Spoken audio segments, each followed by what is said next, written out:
Hello everyone, this is Prem Pandey presenting before you the first chapter of class 8 NCERT Science।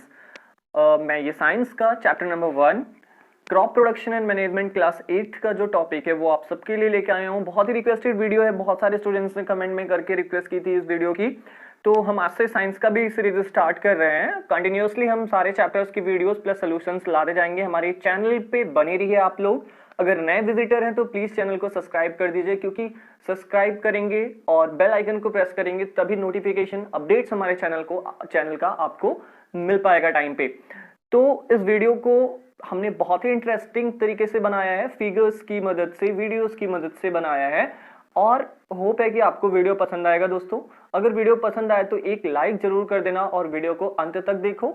Chapter बड़ा है इसलिए हमने इसको 2 part में डिवाइड किया है। तो चलिए स्टार्ट करते हैं। Chapter number 1 crop production and management. Crop production and management, crop फसल उत्पादन और प्रबंधन। इस चैप्टर में हम फसल कैसे उगाते हैं, कौन कौन सी फसलें होती हैं, उसको उगाने से लेके काटने तक की प्रक्रिया इस चैप्टर में हम पढ़ेंगे। तो ये कुछ यहाँ पे इंट्रोडक्शन है। हाँ दोस्तों, एक बात और आपको बता दूं कि जो इंपॉर्टेंट पॉइंट्स है जो आपको इस चैप्टर में पढ़ने हैं वो हम अंडरलाइन कर देंगे। प्लीज पेन कॉपी लेके बैठिए ताकि आप नोट्स बना सकें और मेरे साथ बनी रहिए। मैं पूरे चैप्टर को आपको कहीं भी एक भी टॉपिक छूटने नहीं दूंगा, ये मेरा प्रॉमिस है आपसे।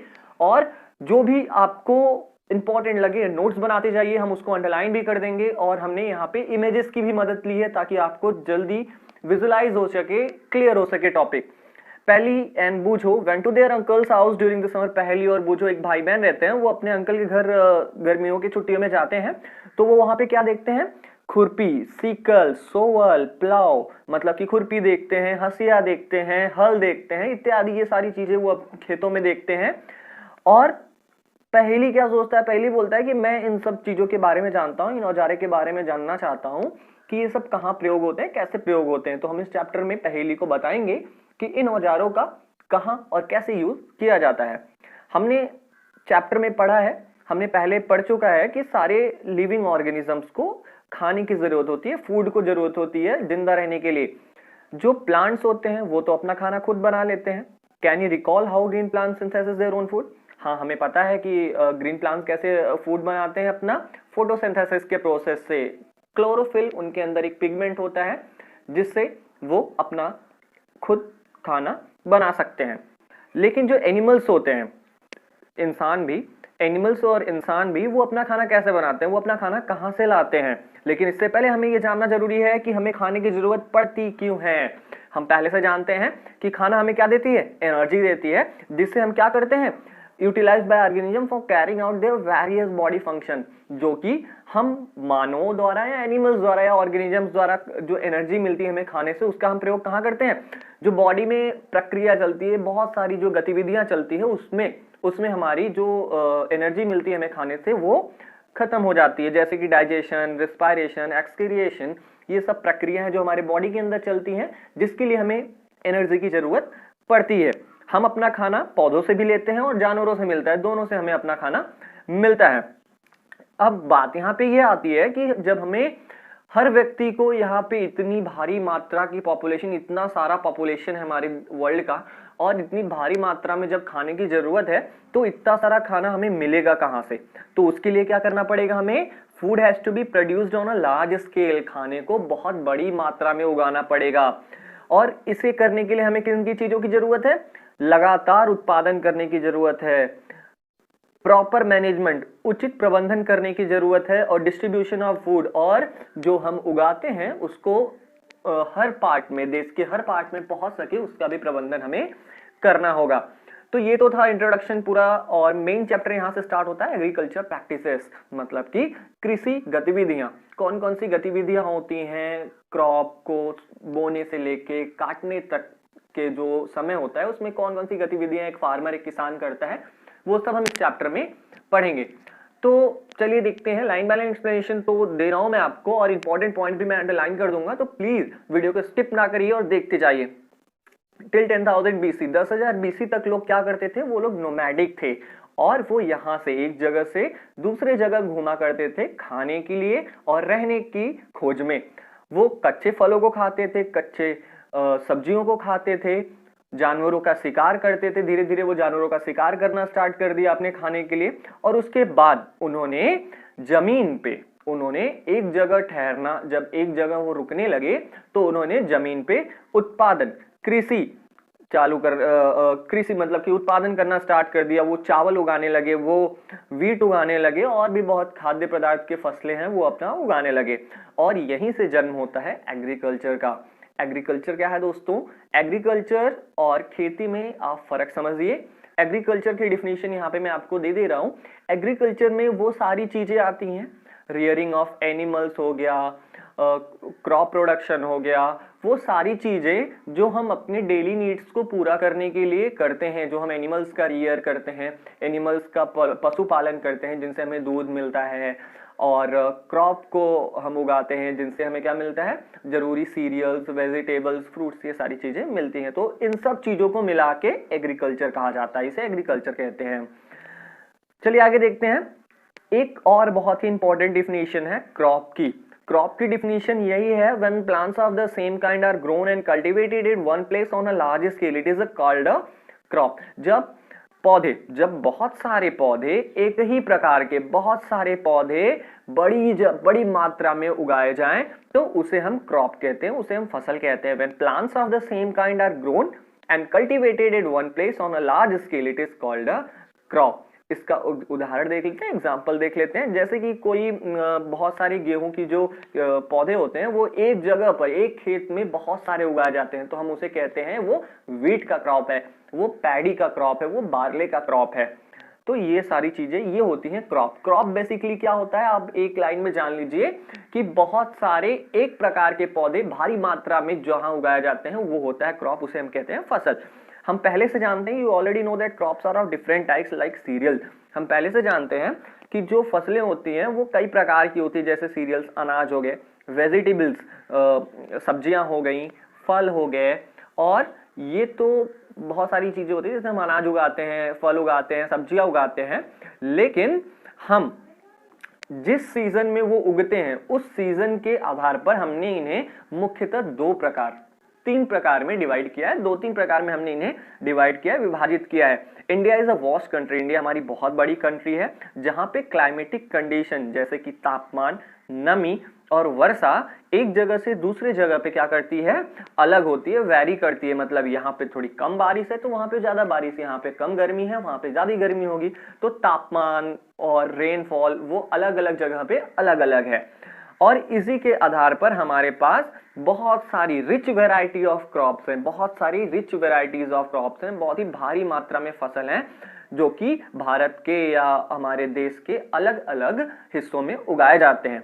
इतने भिन्नताओं के बाद भी, डिस्पाइट दिस डाइवर्सिटी, हम क्रॉप्स को, फसलों को मुख्यतः 2 भागों में विभाजित करते हैं। पहला हो गया हमारा खरीफ क्रॉप। ये बहुत ही इंपॉर्टेंट पॉइंट है दोस्तों, खरीफ क्रॉप, रबी क्रॉप को अंडरलाइन कर दीजिएगा, इसके डिफिनेशन पूछे ही जाते हैं। तो 2 बहुत ही मेन टाइप ऑफ क्रॉप होते हैं, जैसे कि एक हो गया खरीफ क्रॉप। खरीफ क्रॉप क्या होता है? खरीफ क्रॉप हमारे वो क्रॉप होते हैं जो कि रेनी सीजन में उगाए जाते हैं, जो कि बरसात के मौसम में उगाए जाते हैं। बरसात का मौसम हमारे यहाँ जून से सितंबर के बीच में होता है ना, तो जून से सितंबर के बीच में जो भी फसल उगाए जाते हैं वो हम उन्हें खरीफ क्रॉप कहते हैं। जैसे कि धान हो गई, धान की खेती, चावल की खेती, मेज हो गया, सोयाबीन हो गया, ग्राउंड नट हो गया, कपास हो गया, ग्राउंड नट मतलब मूंगफलियां हो गई, ठीक है। तो ये सारी चीजें हमारी खरीफ क्रॉप में आती है। खरीफ क्रॉप बेसिकली आप जान लीजिए जो कि जून से सितंबर के महीने में जिसकी बुआई और कटाई होती हो वो है खरीफ क्रॉप। रबी क्रॉप क्या होता है? रबी क्रॉप क्या होता है? रबी क्रॉप विंटर सीजन में, ठंडियों के मौसम में उगाए जाते हैं, मतलब कि नवंबर से लेके जनवरी फरवरी तक, ठीक है, उगाए जाते हैं। अक्टूबर से लेके मार्च तक जिन्हें हम कह सकते हैं। इनके कुछ एग्जाम्पल हैं, जैसे कि गेहूं हो गए, ग्राम हो गया, मटर हो गया, सरसों हो गया, ठीक है, लिंसीड हो गया। ये सारी चीजें रबी क्रॉप्स में आती हैं।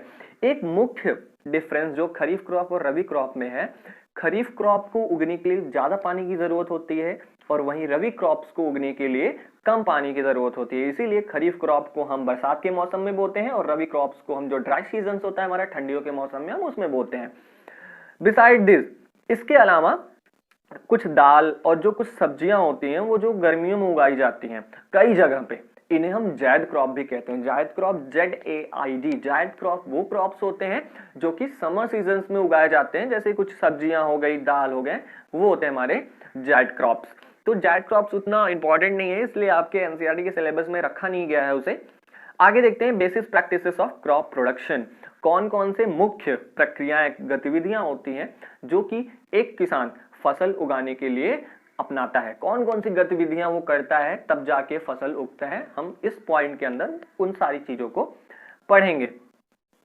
Cultivation of crops involves several activities undertaken by farmers over a period of time. You may find that these activities are similar to those carried out by a gardener or even by you when you grow ornamental plants in your house. Cultivation of crops, जो एक फसल उगाने के लिए बहुत सारी गतिविधियों से एक किसान को गुजरना पड़ता है। जैसे कि हम अगर देखें तो हम अपने घरों में भी अगर पौधे लगाते हैं, अपने घर पे कुछ सजाने के लिए, अपने घरों को सजाने के लिए जो पौधे हम प्लांट करते हैं, जितना ख्याल, जितना पौधे लगाने के लिए हम गमले में जो मिट्टी डालते हैं उसको हम क्या करते हैं, ढीला करते हैं, उसमें उर्वरक डालते हैं, फिर उसमें पानी डालते हैं, पेड़ लगाते हैं। तो जितनी भी गतिविधियां हम करते हैं, सेम कुछ इसी प्रकार से गतिविधियां एक किसान भी एक फसल उगाने के लिए करता है, और इसी को हम क्या कहते हैं, एग्रीकल्चर प्रैक्टिसेस। इन्हीं गतिविधियों को हम एग्रीकल्चर प्रैक्टिसेस कहते हैं। एग्रीकल्चर प्रैक्टिसेस की डिफिनीशन इंपॉर्टेंट है थोड़ा, इसलिए हमें देखना जरूरी है। यहां से है कि जो भी activities those you may find that these activities are similar to those carried out by a gardener or even by you, and when you grow ornamental plants in your house, these activities or tasks are referred as agriculture practices. Agriculture practices की definition ये आपके screen पे popup हो रही है, आप इसको जरूर देख लीजिए। आगे बढ़ते हैं। ये हमने इन्हें 7 प्रक्रिया में विभाजित किया है कि कौन कौन से 7 स्टेप्स होते हैं जो एक फार्मर गुजरता है एक फसल उगाने के लिए। तो पहला है मिट्टी को तैयार करना, प्रिपरेशन ऑफ सॉइल। मिट्टी को तैयार करना, मिट्टी को ढीला बनाना, ठीक है, उसको जोतना, फिर उस पर पानी डालना, ठीक है, फिर उसको लेबल करना, सोइंग, बीज बोना, एडिंग मैन्योर, खाद और उर्वरक उसमें मिलाना, सिंचाई करना, अनवांटेड प्लांट्स जो कि हमारे फसल में कभी कभी अनवांटेड प्लांट्स जो कि जिन्हें हम नहीं चाहते कि वो उगे वो भी उग जाते हैं, उनको हटाना, मैनुअली हटाना या किसी केमिकल का यूज करके हटाना, हार्वेस्टिंग, कटाई, फिर उसको रखने का प्रबंध करना। ये सारी चीजें एक फसल उगाने के लिए इन सारी चीजों से हमें गुजरना पड़ता है। तो पहला देखते हैं प्रिपरेशन ऑफ सॉइल। मिट्टी को हम कैसे तैयार करते हैं। The preparation of soil is the first step before growing a crop. मिट्टी को तैयार करना किसी एक फसल को उगाने से पहले बहुत जरूरी है। ये एक ऐसी one of the most important task in agriculture, ये खेती के लिए बहुत ही जरूरी काम है। क्या काम बहुत जरूरी है? To turn the soil and loosen it, मिट्टियों को पलटना और इसे ढीला करना, इसे भुरभुरा बनाना।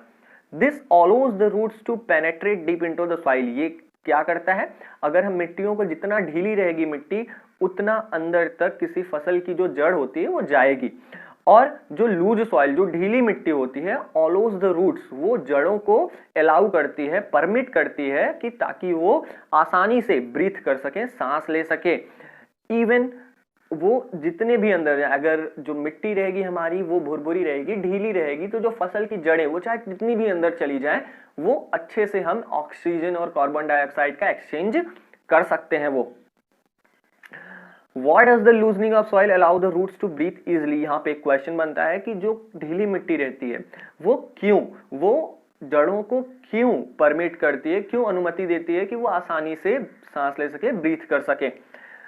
द लूजेंड सॉइल, यहाँ इसका आंसर यहाँ पे मिल जाएगा आपको। The loosened soil helps in the growth of earthworm. जो ढीली मिट्टी होती है वो अर्थवर्म, केचुए और जो छोटे छोटे माइक्रोब्स होते हैं जो कि मिट्टी में ऑलरेडी मौजूद रहते हैं, वो क्या करते हैं, उनको बढ़ावा देता है। जो ढीली मिट्टी रहती है ये इनको क्या करता है, बढ़ावा देता है, ये अधिक मात्रा में और पैदा होने लगते हैं। इन ऑर्गेनिजम्स को, इन छोटे छोटे कीड़े मकोड़ों को किसान का दोस्त कहा गया है। क्यों कहा गया है? क्योंकि ये क्या करते हैं, ये मिट्टियों को उलट पलट देते हैं, उसको क्या करते हैं, भुरभुरा बना देते हैं, इसको ढीला बना देते हैं मिट्टियों को, और उसमें ह्यूमस भी मिला देते हैं। ह्यूमस क्या होता है दोस्तों? ह्यूमस आप कह सकते हो कि जो डेड प्लांट्स और जो डेड ऑर्गेनिज्म जो उस मिट्टी में मर गए रहते हैं उनको डिकम्पोज करके वो फिर से उसी मिट्टी में मिलाता है, जिससे मिट्टी को न्यूट्रिएंट्स मिलता है। ठीक है, but why does the soil need to be turn. लेकिन अब यहाँ पे एक क्वेश्चन और बनता है कि मिट्टी को पलटने की और ढीला करने की क्यों जरूरत पड़ती है। तो देखते हैं हम, you have learned in the previous classes that soil contains mineral. हमने अपने पिछली क्लासेस में पढ़ा है कि मिट्टी मिनरल्स, वाटर, एयर और कुछ अन्य लिविंग ऑर्गेनिज्म जीवों को अपने साथ कैरी करता है। मतलब कि मिट्टी में कई प्रकार के मिनरल, पानी, हवा और कुछ अन्य जानवर भी पाए जाते हैं। इसके साथ ही साथ जो मरे हुए पेड़ पौधे रहते हैं, मरे हुए जो पौधे रहते हैं, जो जानवर रहते हैं, वो क्या करते हैं, वो सॉइल ऑर्गेनिज्म, जो अर्थवॉर्म हो गए हमारे और जो माइक्रोब्स हो गए, उनके द्वारा डिकम्पोज कर दिया जाता है। इन दिस वे, इस तरीके से various nutrients held in the dead organisms are released back into the soil. इस तरीके से जो वो मरे हुए जानवर जिनके अंदर न्यूट्रिएंट्स रहता है, वो फिर से वापस हमारी मिट्टी में आ जाता है और ये जो न्यूट्रिएंट्स रहते हैं वो प्लांट्स के द्वारा एब्जॉर्ब कर लिए जाते हैं। Since only a few centimetres of the top layer of soil supports plant growth, turning and loosing of soil brings the nutrient rich soil to the top so that plants can use this nutrients.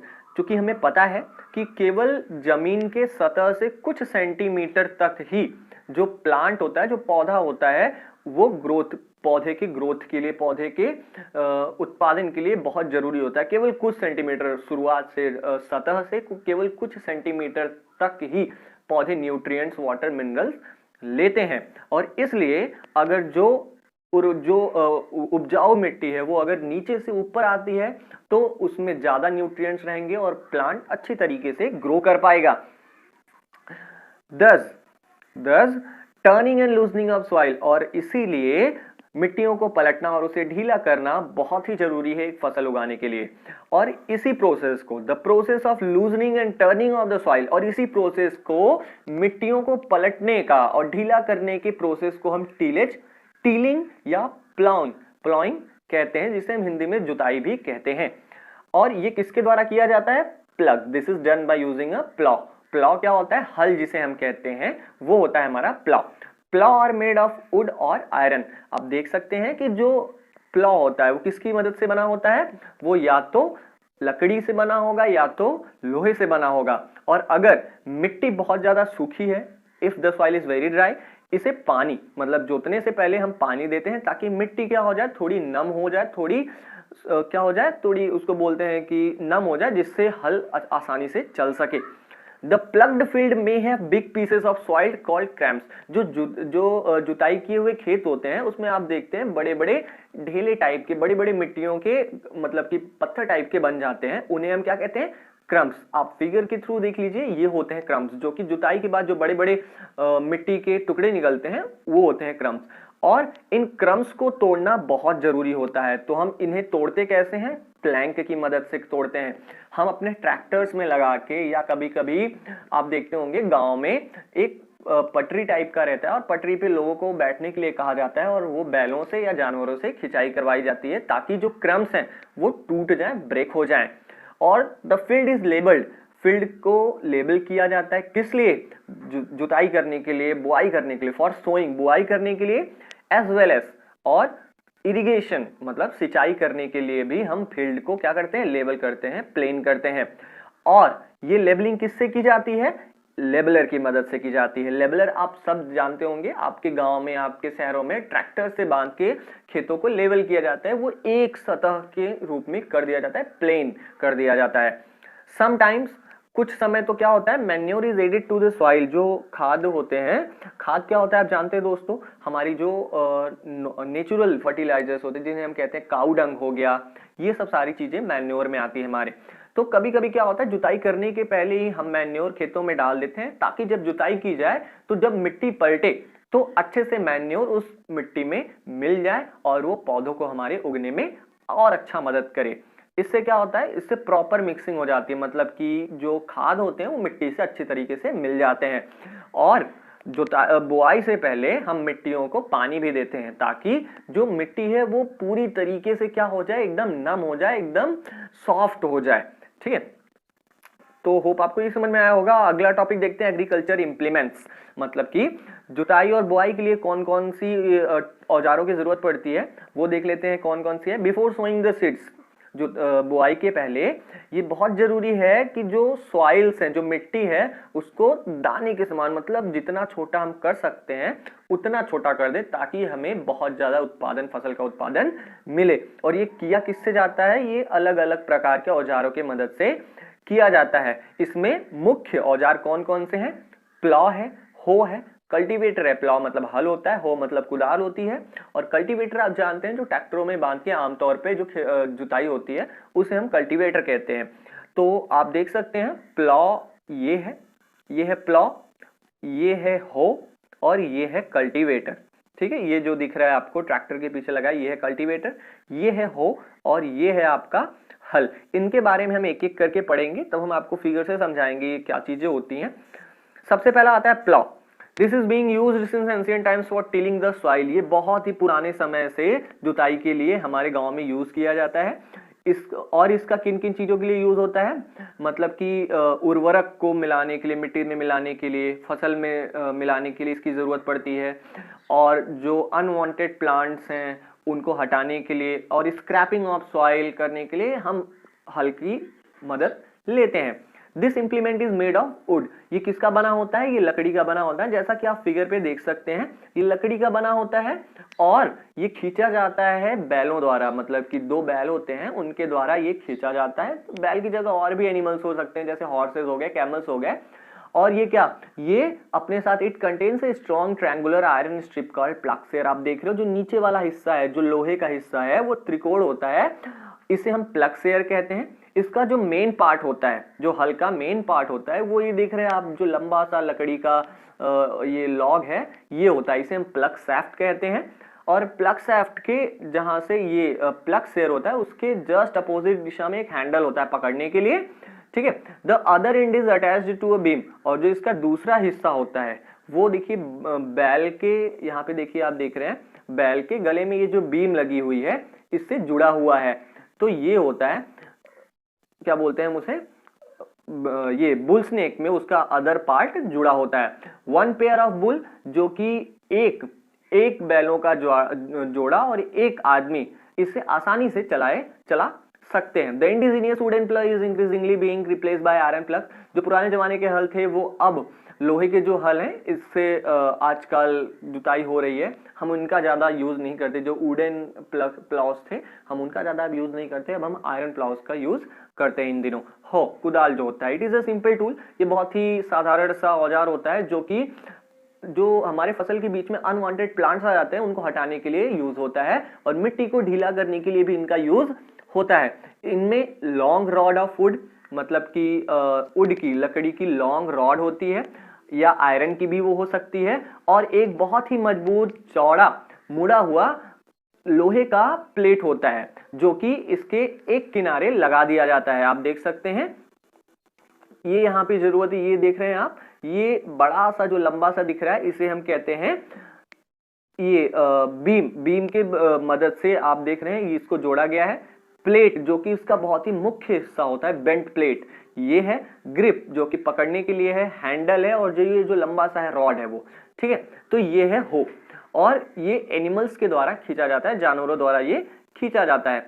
Cultivator क्या है? आज दिनों क्या होता है, जो जुताई होती है वो जो ट्रैक्टरों में कल्टीवेटर लगे होते हैं उनकी मदद से की जाती है। ये जो लेबर होता है, मतलब जो आदमी लोग मेहनत करते थे और समय जो लेती थी, वो इन सब चीजों को बचाता है। आगे चीज देखते हैं क्या है, सोइंग, बुआई जिसे हम कहते हैं। Sowing is the most important part of the crop production. जो बुआई होती है किसी फसल की वो बहुत ही जरूरी होती है, क्योंकि जब बुआई नहीं होगी तो फसल को काटेंगे क्या हम। बिफोर सोइंग, बुआई के पहले एक जो किसान होता है वो देखता है, वो अच्छी फसल, अच्छी क्वालिटी की जो बीजें होती हैं उसको सेलेक्ट करता है, उसको चुनता है, क्योंकि जो अच्छी क्वालिटी की जो बीजें होंगी वो साफ होंगी, मतलब कि हेल्दी होंगी, ठीक है, स्वस्थ होंगी, और अच्छे वैरायटी की होंगी। फार्मर्स इनका यूज करता है ताकि वो बहुत ज्यादा से ज्यादा उत्पादन कर सके। अब सिलेक्शन ऑफ सीड्स का सिलेक्शन हम कैसे करते हैं देख लेते हैं। हम इसके लिए एक एक्टिविटी भी ले सकते हैं। एक बीकर में हम क्या करें, आधा पानी डाल दें और उसमें गेहूं की कुछ बीजें डाल दें, मुट्ठी भर। तो क्या हम देखेंगे, हम उसमें थोड़ा देर इंतजार करते हैं, are these seeds which float on water, क्या ये कुछ सीड्स आपको ऐसी दिख रही हैं जो कि पानी में फ्लोट कर रही हैं, जो कि पानी में तैर रही हैं? क्या वो हल्की हैं कि पानी में तैर रही हैं? क्या वो जो भारी हैं वो नीचे डूब गई हैं? तो इन सब क्वेश्चंस का आंसर जानने के लिए हम आगे पढ़ते हैं कि ये भारी क्यों हैं, ये हल्की क्यों हैं जो तैर रही हैं। तो ये हल्की इसलिए होती हैं क्योंकि वो डैमेज्ड होती हैं, क्योंकि वो क्या होती हैं, अंदर से खोखली हो चुकी होती हैं, इसलिए वो उनमें वजन बिल्कुल नहीं रहता और वो पानी पे तैरती हैं।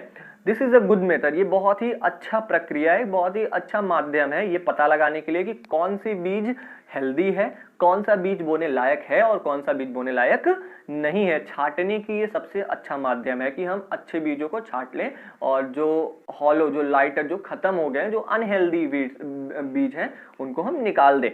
बिफोर सोइंग, बुआई के पहले ये बहुत ही इंपॉर्टेंट काम है कि हम बुआई में प्रयोग होने वाले सारे टूल्स के बारे में जान ले। तो सबसे पहला होता है कि ट्रेडिशनल टूल। बुआई में सबसे पहले हम क्या यूज करते थे? ट्रेडिशनल, जो पुराने जमाने में लोग यूज करते थे tool for sowing seeds is shaped like a funnel. ये किस प्रकार था? एक फनल के टाइप था। फनल आप जानते हो, कुप्पी, फनल के टाइप का था और इसमें फनल में बीज भर दिए जाते थे, जो कि क्या होते थे, ये आप देख रहे हैं, इनमें बीज भर दिए जाते थे और वो पाइप लगी है, आप देख रहे हैं, इन पाइप की मदद से वो ग्राउंड में, मतलब कि ये जो हल है, ये हल क्या करता था, जमीन को खोदते चलता था और पीछे से ये जो फनल लगाए गए हैं उनकी मदद से जो सीड था वो जमीन तक, एकदम अंदर तक पहुंच जाता था।